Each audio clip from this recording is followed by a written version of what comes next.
valuable golden tickets. I hope we can all keep it up. 3. Chapter 915 Unmasked LCE Princess, Frozen Sacrilege Succubus. It was still a few minutes before the sun began to rise on the horizon. Standing in the backyard of Shangyuan Bingzu's villa, the sound of the wind accompanied by the sound of the water of the 10-meter-long pool was the melody that accompanied Bai Zemin as he observed the sky that began to become clearer and clearer with each passing second. More than an hour had passed since Bai Zemin learned the reason behind Zhangde's death, but for him, that time had not passed at all as his mind was still in a kind of trance.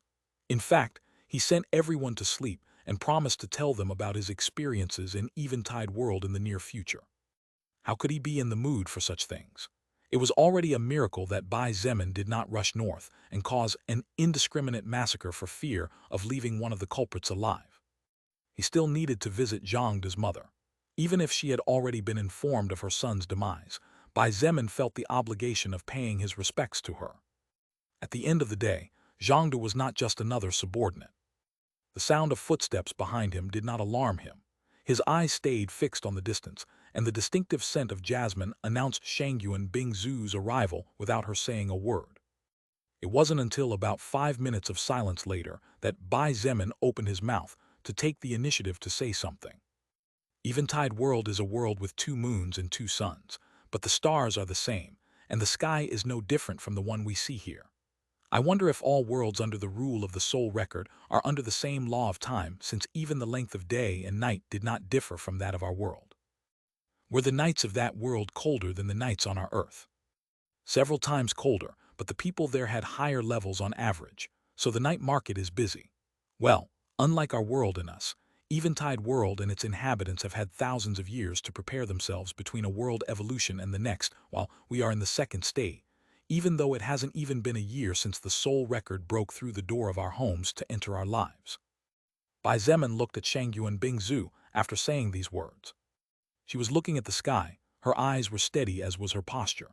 Her white summer dress was definitely not to be worn considering the current temperature, but thanks to her ice and frost skills, it was unlikely that this kind of weather could affect her. At least that was what others would surely see and think from seeing her at this time. However, when Bai Zemin looked at her, what he saw was something completely different. As she looked up at the sky, her pupils were slightly dilated and her eyes were trembling slightly.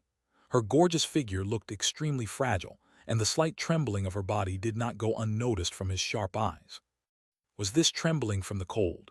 Was this trembling because of something that was bothering her? Bai Zemin did not know. All he knew was that the woman next to him was probably having her own existential problems. He looked up at the sky again and said softly, "Bingzu, thank you for everything." "What are you thanking me for?" She looked at him in confusion. "No, as I said, thank you for everything," Bai Zemin said in a serious voice. His voice was low but sincere as he slowly remarked, "Back at the university, it was you who saved my life after I collapsed following my battle against that First Order beetle. You have been the one who has helped me the most so far in terms of physical actions, especially during this last half year that I was away from home. Regardless of whether at the beginning our relationship was a bit tense, or whether we each had our own reasons for supporting the other, it is undeniable that you have worked very hard." Shangyuan Bingzu said nothing, and simply looked at him silently as he continued to gaze up at the now slightly orange-reddish sky on the horizon. "I will be leaving for the north in a few days after spending some time with my family. You don't need to come. I think you deserve a good rest." "But Bingzu."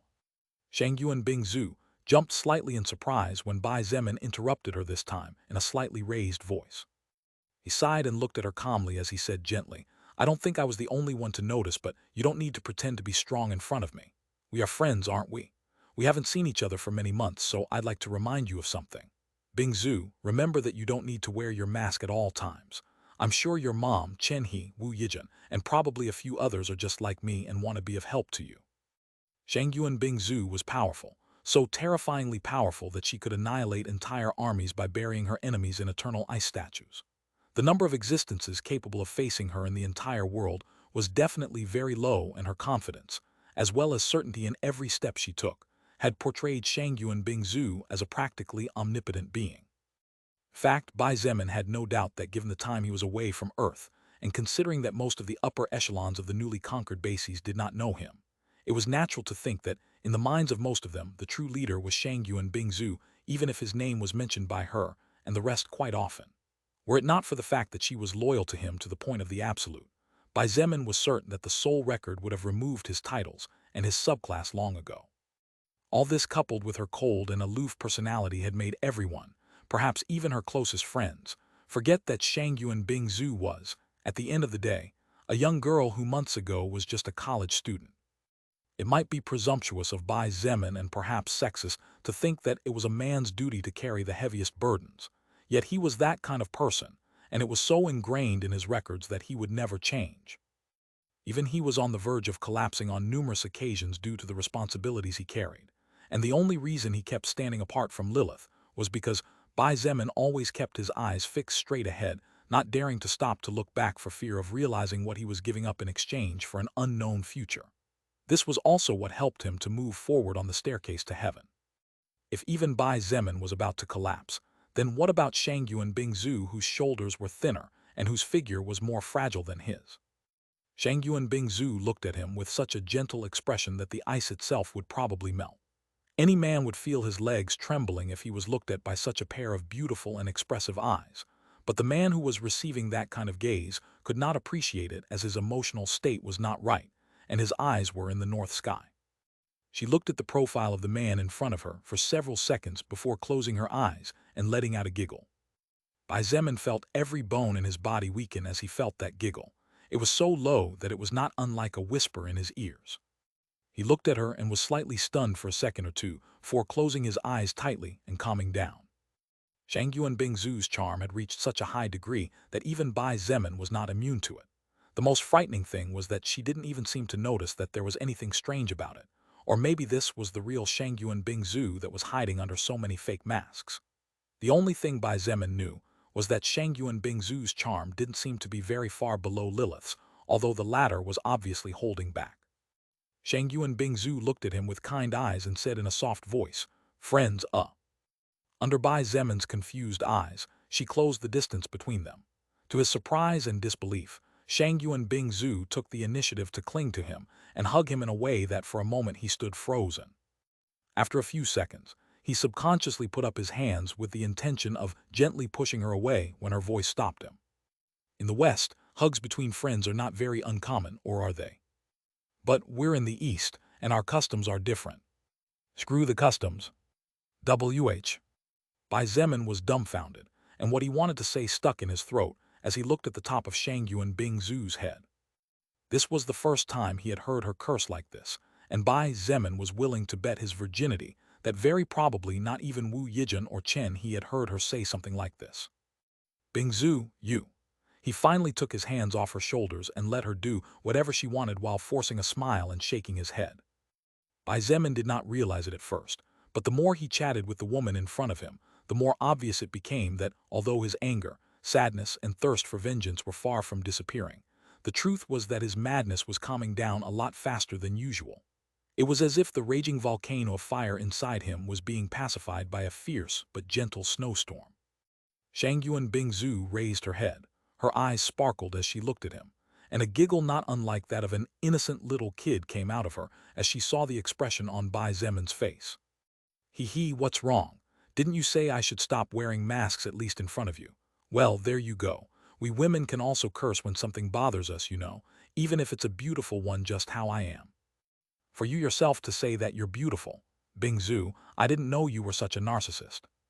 Narcissistic? I don't think so. I'm beautiful, that's the truth, and telling the truth can't be considered narcissism, can it? This. Bai Zemin was speechless.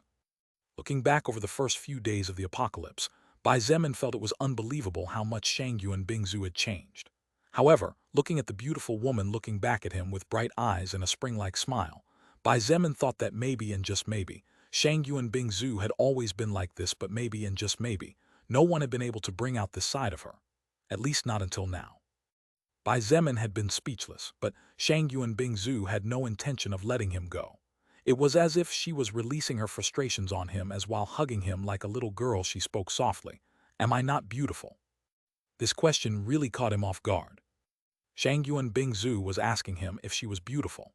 Bai Zemin would stomp to death if someone said that she wasn't, since that would mean that there were no beauties in the universe. Don't say it. It's a trick. Bai Zemin could practically hear his father Bai Delan whispering those words in his ear. My almighty second in command, why are you asking me such a question? It was you who said I am being narcissistic, no. If you say I'm not beautiful, then I guess I'm a narcissistic woman. That's just the way it is. So, you tell me if I am beautiful or not. It's an existential doubt that needs to be answered very soon or I will die. You're messing with me, aren't you? I'm messing with you, and what can you do about it? Quickly answer my question. I deserve it, don't I? I've taken care of your house while you were visiting other lands. Shang Yuan Bingzu snorted as she looked at him like a little pig who was not afraid of boiling water while staying almost completely glued to him. Bai Zemin could feel the corner of his mouth tremble several times. It took everything from him not to raise his right hand and spank her butt while repeating to himself that it was not right to do such a thing. However, it was becoming difficult to resist that impulse, especially since Shang Yuan Bingzu was being naughty as if. Suddenly, Bai Zemin's eyes flashed slightly, and as he looked at Shang Yuan Bingzu's blue eyes, he was not slow to notice something peculiar around the edges. Bingzu, you're at level 100 now, aren't you? That's right, for months now. Just out of curiosity, you don't have to answer if you don't want to, but can you tell me what's the name of your third class? Shang Yuan Bingzu looked at him for a few seconds, and for some reason her charm grew considerably as her lips pursed softly. I don't know why I chose this class among the ones I could have chosen, but I guess you'll soon have 2 succubus shadowing you. You? Shang Yuan Bingzu chuckled as she saw the shocked expression on Bai Zemin's face while she whispered in his ear, My third order class is called Frozen Sacrilege Succubus. Backslash backslash backslash backslash backslash backslash backslash. AN, everyone, before more war and action I will take some peaceful chapters. It's been at least 200-300 chapters of non-stop action, and I think it's time to develop the relationships a little more. Really thank you very much to all those who send gifts to the novel and support with valuable golden tickets. I hope we can all keep it up. 3. Chapter 916, Lilith and Shangyuan Bingzu. Frozen Sacrilege Succubus. At first, Bai Zemin blinked in puzzlement as he looked at Shangyuan Bingzu's smiling face. However, when the little hamster that made his brain work began to run on its wheel again, Bai Zemin finally felt that he could understand what was going on. What kind of joke is this? Bai Zemin didn't know whether to laugh or cry, for which his expression was that of a somewhat forced smile. Hazeli. Shangyuan Bingzu giggled innocently, but the spark of playfulness in her eyes was evidence of how much she was enjoying the reactions and expressions Bai Zemin was having thanks to her. Bai Zemin looked at her with a wry smile and said slowly, "Really? Succubus? Bingzu, why did you choose that class? Are you maybe a little seductress under that cold personality of yours?" If the news that the cold, indifferent, and to some extent cruel Shangyuan Bingzu had chosen the path of charm capable of driving both men and women alike crazy, Bai Zemin could already imagine the awakening kind of shock that everyone in the faction would get. "I don't know if I'm a little seductress or not," Shangyuan Bingzu let him slip out as she said those words. She didn't take her eyes off his as she took small steps back with both hands behind her back and said with a cute smile, "However, why don't we wait and see? In the perhaps not-so-distant future, you may be able to find the answer to your own question." A strange light flashed in Bai Zemin's eyes as he listened to her words. "Bingzu, I just hope you'll be careful with your charm. To be frankly honest, even I have a slight problem maintaining my sanity while looking at you, and this is despite possessing the skill immovable heart which weakens all status effects that affect my mind or soul by half," he said after a brief hesitation. Shangyuan Bingzu looked at him in confusion before her eyes flashed with understanding. She looked towards the house to make sure there was no one peeping before looking back at Bai Zemin. Her expression was serious as she slowly said, "I have been suppressing my charm all this time. Not even in combat have I used it despite it being part of my strength." "What?"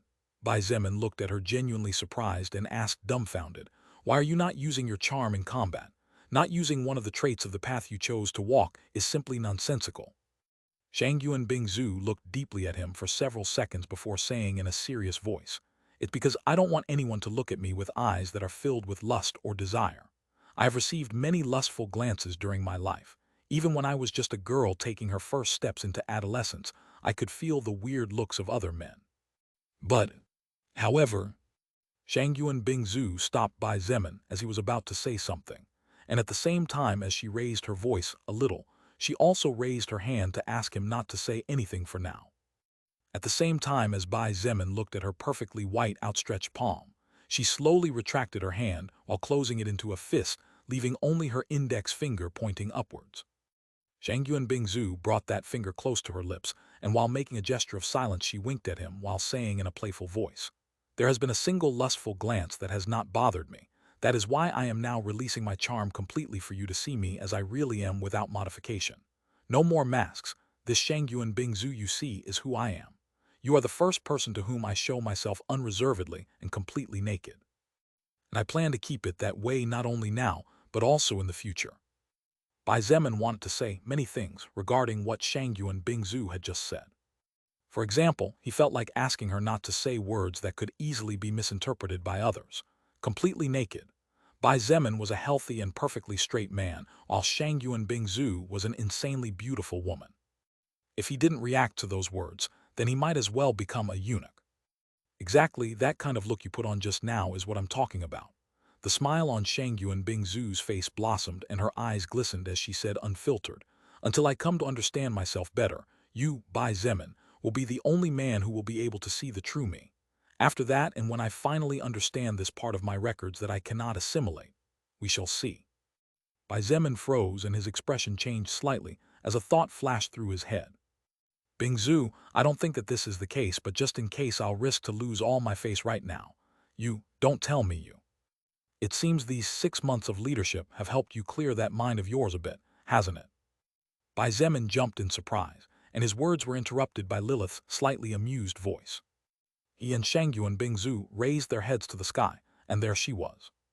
Lilith smiled slightly as she slowly descended. Shangyu and Bingzu's eyes glinted warily, and her expression changed to coldness as he looked at her. Even she had to admit that even the slightest of Lilith's movements was packed with feminine charm. Every smile and every frown or the slightest of hand movements seemed destined to ignite the flame of passion in whoever looked at her, especially men. Lilith, this is... Bai Zemin paused, and a flare of surprise grew in his heart as he realized he was about to explain to his beloved that this was not what it seemed. He wasn't doing anything wrong, or at least so he thought. However, as he tried to explain himself, Bai Zemin revealed that, in his subconscious, he somehow felt or knew that the conversation he was having with Shangyu and Bingzu was not a chat between normal friends. Lilith simply smiled at him with incomparable affection, before looking at Shangyu and Bingzu, who was looking at her, as if she was looking at her greatest enemy. She chuckled and said with amusement, "Why are you looking at me like that? Believe it or not, I have just helped you." Shangyu and Bingzu said nothing and simply looked at her for several seconds before closing her eyes and sighing. When she opened her eyes again, all that remained was indifference, and the Shangyu and Bingzu from before seemed to have disappeared without a trace. "Zemin, don't you have something to do?" Lilith looked at Bai Zemin with a smile and asked. "Something to do?" He was surprised and looked at her blankly. However, when he saw Lilith pointing her finger to the sky and noticed that the dawn was already there, Bai Zemin understood what she meant. "Crap, right." He turned to leave, but after taking a few steps he stopped. After wavering for a moment, Bai Zemin looked back without turning around completely and said with a small smile, "Bingzu, I'm glad you are safe and sound. Again, thank you for all your support so far and for all the support you will give me for the countless years to come ahead of us." Shangyu and Bingzu smiled slightly, and her eyes sparkled as she calmly said, "I plan to become your #1 partner." The corner of Bai Zemin's mouth slightly contracted only once when he heard Shangyu and Bingzu's words, and wisely decided to follow the #1 rule of the Bible to avoid problems when it came to women. He said nothing, turned around, and left without looking back. Lilith and Shangyu and Bingzu remained silent for almost a full minute after they both saw Bai Zemin's silhouette, disappearing beyond the now closed door of the house.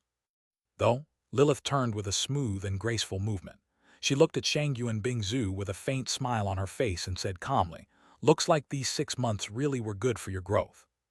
Thank you. I think I will reach at least level 135 or 140 after I complete my requirement to get my 3rd order class." Shangyu and Bingzu replied indifferently. Lilith chuckled and shook her head. "If you want to play dumb, then that's fine with me." She looked at the whitish-haired beauty and said slowly, "To think that there would come a day when you would say such bold words. I plan to become your #1 partner," was what you said if I didn't hear wrong. Little Bingzu, you have grown up. As your big sister, I feel very proud of you." Shangyu and Bingzu looked at her silently, and a peculiar glint shone in her eyes. Suddenly, a faint smile appeared on her face as she said softly, "I wonder if you will still feel proud the day I take your seat as your biggest support." "Oh?" Lilith looked at her with interest, the smile on her face not wavering for a moment as she waited for her next words. "Bai Zemin said it before, didn't he? I have been his biggest physical support from the beginning until now. You can't do much in this aspect, can you?" Shangyu and Bingzu continued to smile slightly as she looked at her and said with confidence, "Today, I am his biggest physical support, but who knows? Tomorrow it might not only be physical but also moral and mental. When that happens, what will your position really be? If I were you, I would feel ashamed to be the useless sweetheart of the man who has the greatest talent in history. Let's say, and I say let's say because it won't happen, but let's say that just as you claim you managed to become his greatest moral, mental, and physical support." Lilith nodded with an elegant smile before tilting her head slightly in a cute manner as she said in an innocent voice, "But little Bingzu, I'll still be his girlfriend no matter how you look at it, new. Meanwhile you, the big super mega cool support, will be a good friend. Who knows?" Shangyu and Bingzu shook her head without being too bothered by Lilith's words. She smiled, and as she slightly narrowed her eyes her pupils glittered. "By choosing the frozen sacrilege succubus class, I'll stop being completely human when I reach the 3rd order, won't I?" "Oh?" Lilith raised both eyebrows and the smile on her face grew as she nodded slightly. "I'm surprised you managed to figure out so much on your own. Despite knowing that you will no longer be 100% human, you have chosen to walk that path. And from what I can see, you did it partially to compete with me, didn't you?"